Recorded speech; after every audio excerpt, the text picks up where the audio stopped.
Hi, welcome back to my channel. I got feedback from students that Challenge 11 was tough. Well, it was meant to be tough. It was meant to challenge you. For those who have joined recently, my name is Vijay Bhaskar. I did my BTech and MTech from IIT Bombay. And I have been teaching students for the last so many years. I know what it takes to become an IITian. And Challenge series is one such step. In every video, I'll be posting few challenge problems and the solutions to which will be posted in the subsequent video. So try and give your best shot. Let's start with solutions to challenge problem number 11.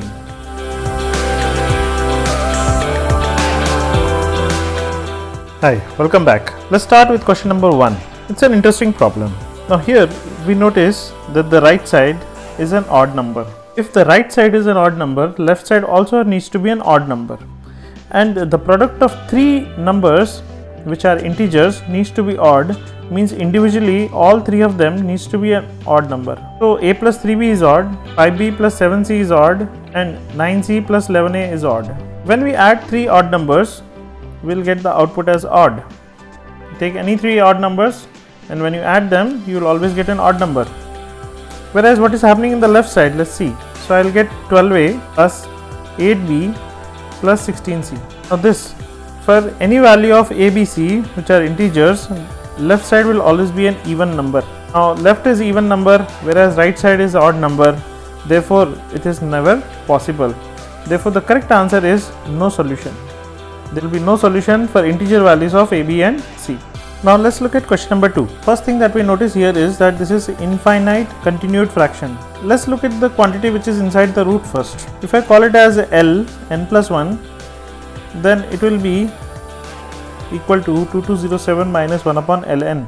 Now as n is tending towards infinity, both limit n tending to infinity, ln plus 1 and ln will tend towards L, let's say. Therefore the equation changes to, which we can safely write it as, let b be equal to 2207. Therefore we can say L is a root of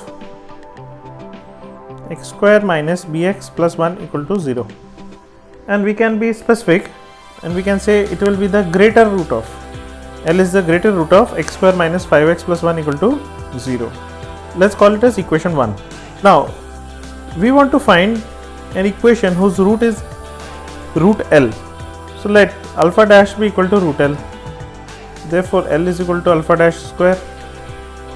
Now since L is a root of L square minus BL plus 1 equal to 0, in place of L, I'll replace alpha dash square, so we'll get something like this.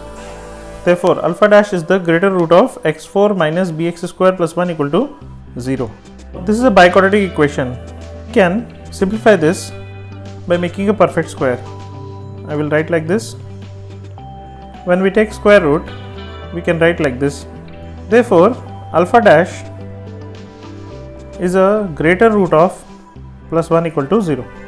So replacing alpha dash by root L, we can write that root L is the greater root of x square minus under root of b plus 2 into x plus 1 equal to 0.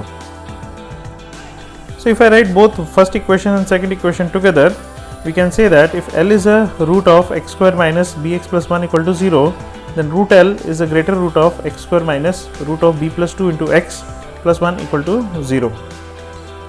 Using this result, we can substitute the value of b now as 2207. So we'll say L is the greater root of, then root L is greater root of x square minus under root 2209 x plus 1 equal to 0, which is x square minus 47x plus 1 equal to 0. Applying the same logic, L raised to the power 1 by 4 will be the greater root of x square minus under root 47 plus 2 into x plus 1 equal to 0, which is x square minus 7x plus 1 equal to 0. Applying the same logic again one more time, 8th root will be x square minus under root 7 plus 2 into x plus 1 equal to 0. So x square minus 3x plus 1 equal to 0.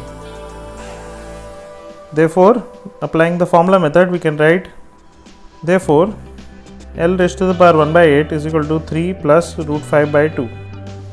This is what we wanted. Now in the question it was given that the root is a plus b root c by d. Comparing both these equations, we will get a value is equal to 3, d is equal to 2, b is equal to 1 and c is equal to 5. Therefore a plus b plus c plus d is equal to 11, which is the answer.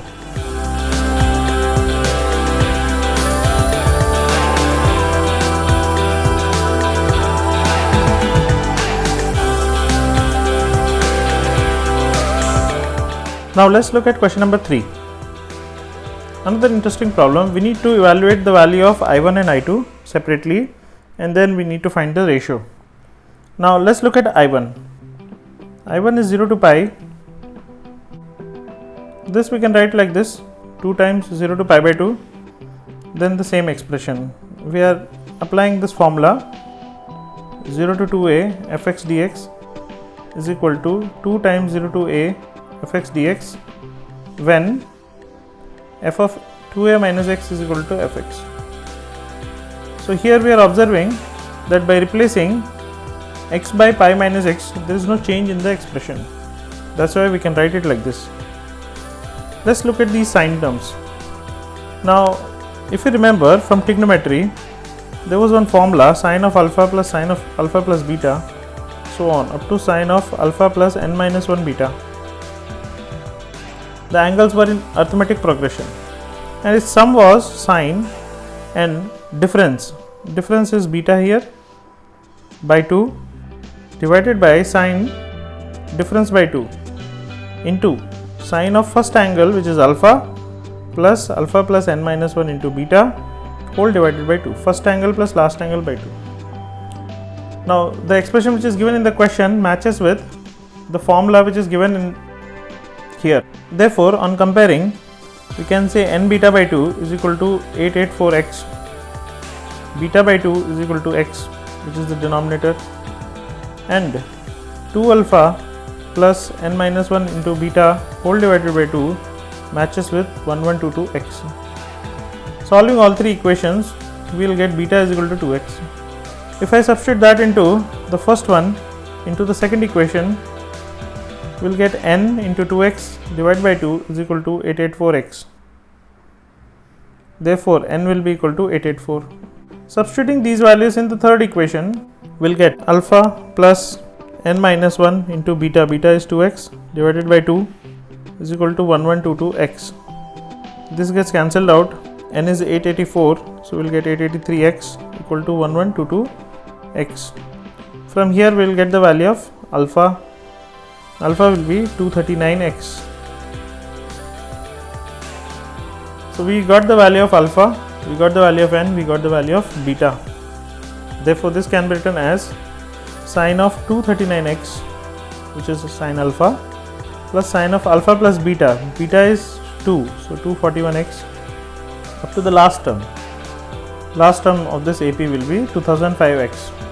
We can find this using nth term formula for AP. We know the first term, we know the common difference, therefore we can apply that to find out this series. Therefore I1, which was 2 times 0 to pi by 2 integration, can now be written as this. When we integrate, we will get cos 239x by 239. One minus sign will be there, which I can shift outside, and we apply the limit 0 to pi by 2. When I substitute pi by 2, all are odd multiples of pi by 2, which will become 0, minus when I substitute 0, I will get, so when we multiply, we will get this as the final answer. Now let's look at I2. This also matches with sum of GP, a plus AR square, so on up to AR n minus 1. This is given by a r raised to the power n minus 1 upon r minus 1. Therefore the question is matching with this formula. So let's decode this again. So a is x raised to the power 238. The common ratio r will be equal to x square, which is in the denominator. Number of terms we want, so number of terms will be r raised to the power n is equal to x raised to the power 1768. R is x square, This implies n is equal to 1768 divided by 2. Therefore, I2 changes from that expression to x raised to the power 238, x raised to the power 240, 242. Common ratio is r square, so that's why we are writing like this. And this will continue for 884 terms. So the last term will be 2004. So this can be easily integrated 0 to 1. When we substitute the limits, we'll get the answer as. Now comparing 5 and 4, we can easily see that I1 by I2 will be equal to 2. That is the answer. Interesting question where the integration is given as a sum of either an AP or a GP. All we have to do is just decode that. Hope you found something interesting to learn here. So how was it? It was a bit tough, I agree, but was interesting also. Let's look at challenge problem number 12.